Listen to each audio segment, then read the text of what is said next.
I'll come back to the outcomes versus outputs, but let's talk about, performance management in its traditional sense.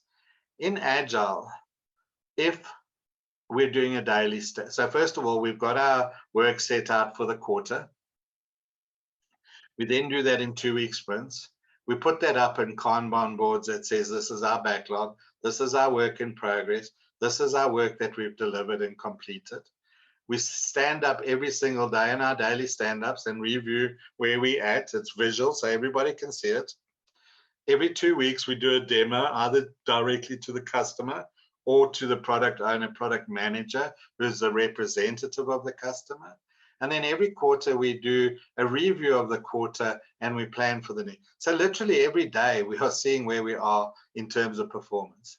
So I personally, it's my own personal view, I don't see the need for the quarterly and annual traditional performance reviews for individuals.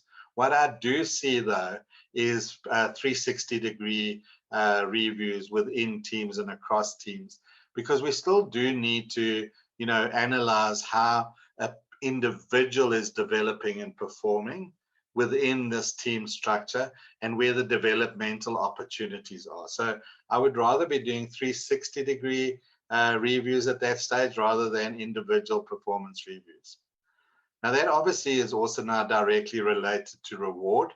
So in the old ways, reward was focused on individual remuneration, benefits, and incentives. And in Agile HR, we believe that reward should focus on flexible individual remuneration and benefits. So flexible. So literally what we're saying is we don't expect organizations to be spending any more money in the total reward space.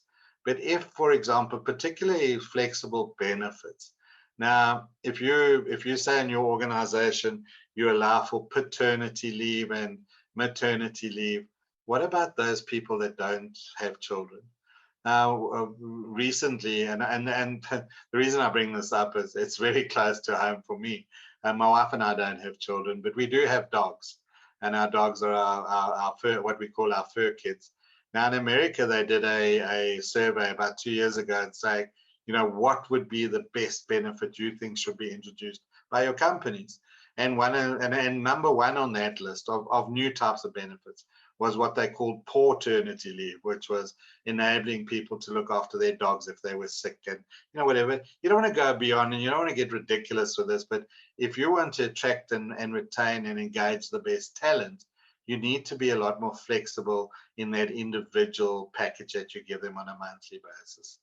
Where the big change we see coming is the incentives part, incentives and bonuses, because we're seeing this being driven at a team level.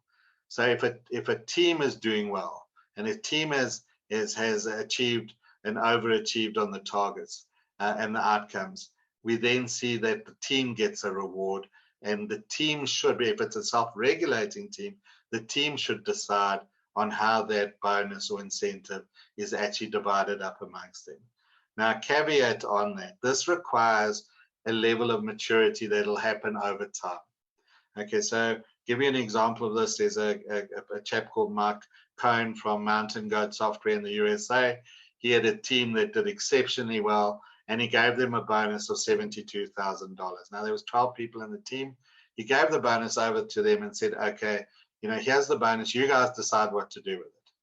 2 weeks later, they came and they gave it back to him and said, we don't know how to divide this fairly.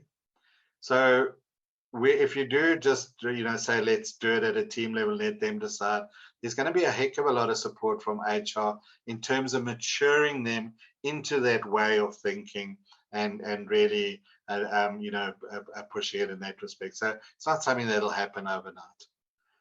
In traditional HR, learning focus very much on tertiary qualifications, and we're now seeing it more going towards always available bite-sized learning plus certifications. I have a master's of science degree, but when somebody asks me, what are your qualifications? I tell them I have a program consultant, enterprise business agility trainer, et cetera, et cetera, et cetera.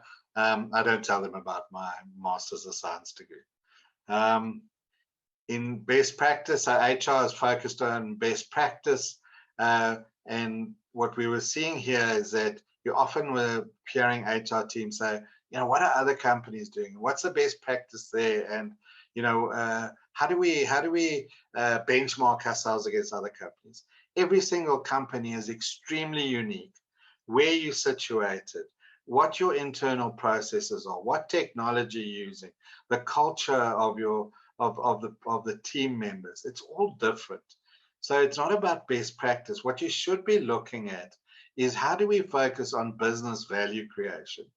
If you hear people in Agile, and even in, today I've been putting together a proposal. It's sort of a Daniel deal, but they just wanted us to formalize a proposal for a bank in Egypt.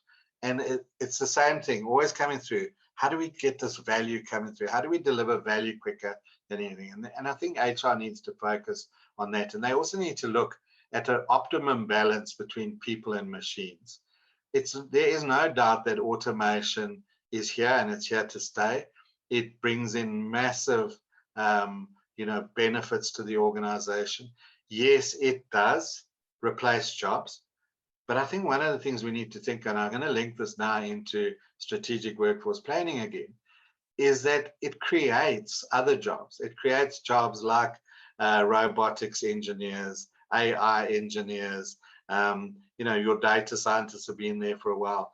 But all of these jobs are in huge demand because there isn't enough supply.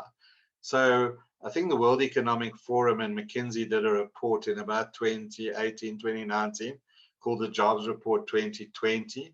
And they anticipated that the fourth industrial revolution would create more jobs than it destroyed. So, we need to look at that optimum balance because we want people to be doing the more difficult reasoning, the more difficult things that at this stage robotics can't do. So the next one is HR focused on immediate talent needs, whereas what we believe in terms of strategic workforce planning should be focusing on short, medium, and long-term talent needs. Career development is management initiated and employee driven, whereas in the Agile HR, we talk about career development as employee initiated and collaborative. And here we're seeing instead of career ladders which go upwards, we're seeing what we call career mosaics, which is as a person, as an individual, where do you want to go next? What is that gap between where you currently are and your next job? It doesn't have to be upwards. It could be sideways. It could be into a totally different part of the business. But we're keeping the employees excited and engaged. And then the last one is HR measures are focused on efficiency in traditional HR. So, a lot of HR reports you see is like, so how many people did I interview? How many people left the organization? And these types of things. Those are important metrics. But what's more important is the why are they leaving? What business impact is the learning and development we're having? What return on investment are we getting on that? How is our strategic workforce planning? How are we well placed for the future?